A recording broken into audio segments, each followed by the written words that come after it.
Cinderella. Once upon a time there was a worthy man who married for his second wife the haughtiest, proudest woman that had ever been seen.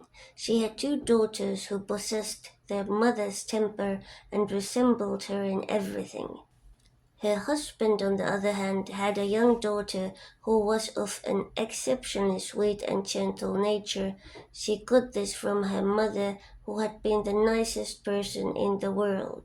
The wedding was no sooner over than the stepmother began to display her bad temper. She could not endure the excellent qualities of this young girl, for they made her own daughters appear more hateful than ever. She thrust upon her all the meanest tasks about the house. It was she who had to clean the plates and the stairs and sweep out the rooms of the mistress of the house and her daughters. She slept on a wretched mattress in a garret at the top of the house, while the sisters had rooms with parquet flooring and beds of the most fashionable style, with mirrors in which they could see themselves from top to toe. The poor girl endured everything patiently, not daring to complain to her father. The latter would have scolded her because he was entirely ruled by his wife. When she had finished her work, she used to sit amongst the cinders in the corner of the chimney, and it was from this habit that she came to be commonly known as Cinder Slut. The younger of the two sisters, who was not quite so spiteful as the elder, called her Cinderella, but her wretched clothes did not prevent Cinderella from being 100 times more beautiful than her sisters for all their resplendent garments. It happened that the king's son gave a ball and invited all persons of high degree. The two young ladies were invited amongst others, for they cut a considerable figure in the country. Not a little pleased were they, and the question of what clothes and what mode of dressing the hair would become the best took up all their time, and all this meant fresh trouble for Cinderella, for it was she who went over her sisters' linen and ironed their ruffles. They could talk of nothing else but the fashions in clothes. For my part, said the elder, I shall wear my dress of red velvet with the Honiton lace.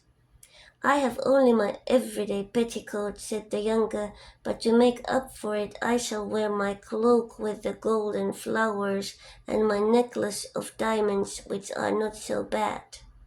They sent for a good hairdresser to arrange their double frilled caps and bought patches at the best shop. They summoned Cinderella and asked her advice, for she had good taste. Cinderella gave them the best possible suggestions and even offered to dress their hair, to which they gladly agreed. While she was thus occupied, they said, Cinderella, would you not like to go to the ball? Oh, but you fine young ladies are laughing at me. It would be no place for me. That is very true. People would laugh to see a cinder slut in the ballroom. Anyone else but Cinderella would have done their hair amiss, but she was good-natured, and she finished them off to perfection. They were so excited in their glee that for nearly 2 days they ate nothing.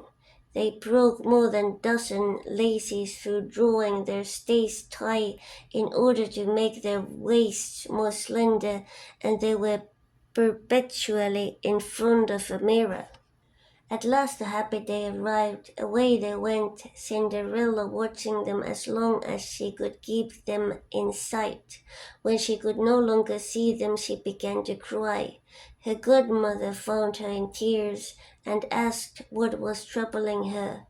I should like, I should like. She was crying so bitterly that she could not finish the sentence. Said her godmother, who was a fairy, you would like to go to the ball, would you not? Oh yes, said Cinderella, sighing. Well, well, said her godmother, promise to be a good girl, and I will arrange for you to go. She took Cinderella into her room and said, "Go into the garden and bring me a pumpkin." Cinderella went at once and gathered the finest that she could find. This she brought to her godmother, wondering how a pumpkin could help in taking her to the ball. Her godmother scooped it out, and when only the rind was left, struck it with her wand. Instantly the pumpkin was changed into a beautiful coach, gilded all over. Then she went and looked in the mouse trap, where she found 6 mice all alive. She told Cinderella to lift the door of the mouse trap a little, and as each mouse came out, she gave it a tap with her wand, whereupon it was transformed into a fine horse, so that here was a fine team of 6 dappled mouse-grey horses. But she was puzzled to know how to provide a coachman. "I will go and see," said Cinderella, "if there is not a rat in the rat trap. We could make a coachman of him." "Quite right," said her godmother, "go and see." Cinderella brought in the rat trap, which contained 3 big rats. The fairy chose one specially on account of his elegant whiskers. As soon as she had touched him, he turned into a fat coachman with the finest mustachios that ever were seen. "Now go into the garden and bring me the 6 lizards which you will find behind the water butt."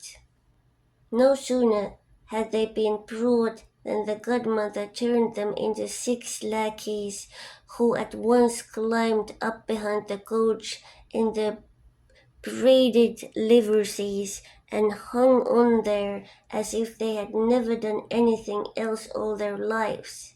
Then said the fairy godmother, "Well, there you have the means of going to the ball. Are you satisfied?" "Oh, yes, but am I to go like this in my ugly clothes?"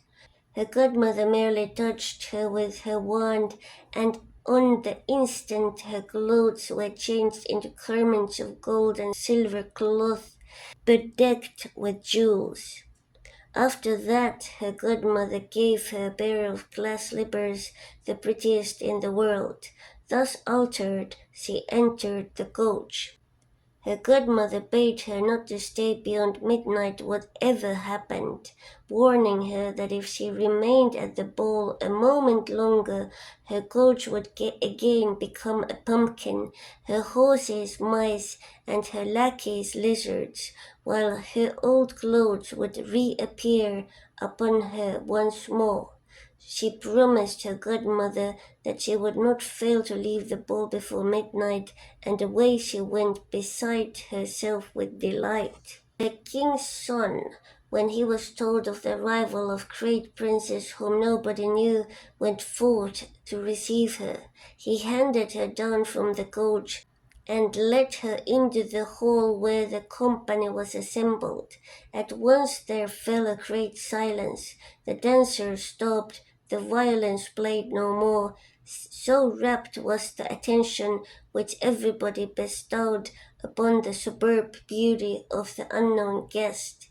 Everywhere could be heard in confused whispers, "Oh, how beautiful she is!"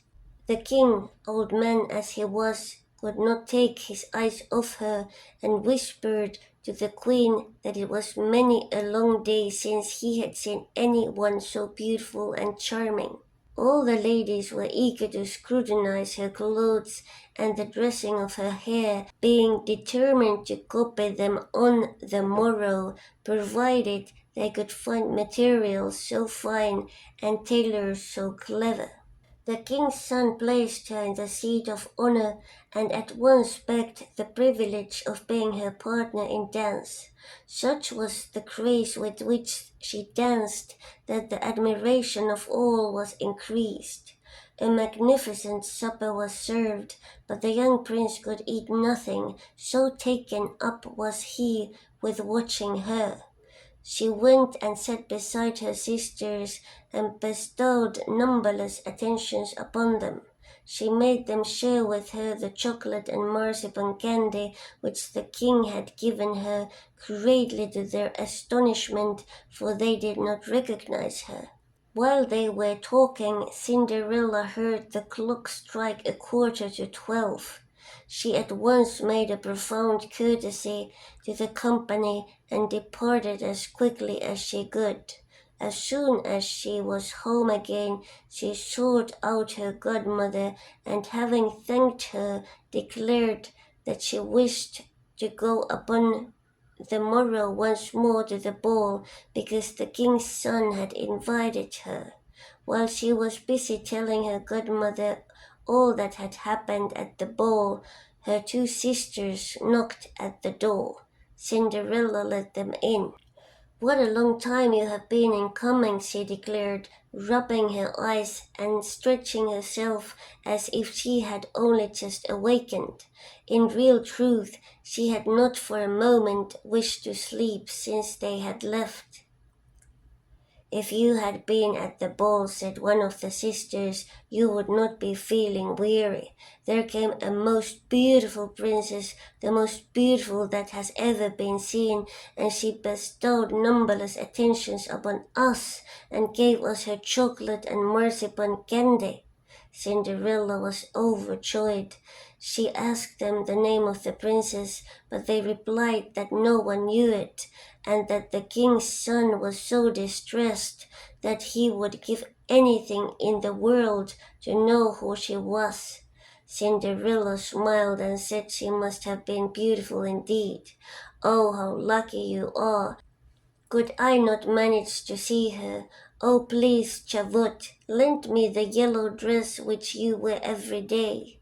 "Indeed," said Javot, "that is a fine idea. Lend my dress to a grubby cinder slut like you. You must think me mad."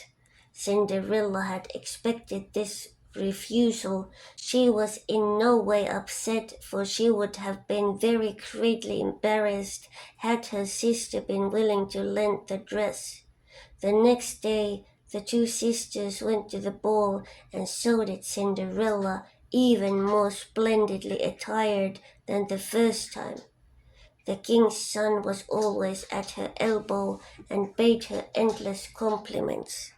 The young girl enjoyed herself so much that she forgot her godmother's bidding completely, and when the first stroke of midnight fell upon her ears, she thought it was no more than 11 o'clock. She rose and fled as nimbly as a fawn. The prince followed her, but could not catch her. She let fall one of her glass slippers, however, and this the prince picked up with a tender care.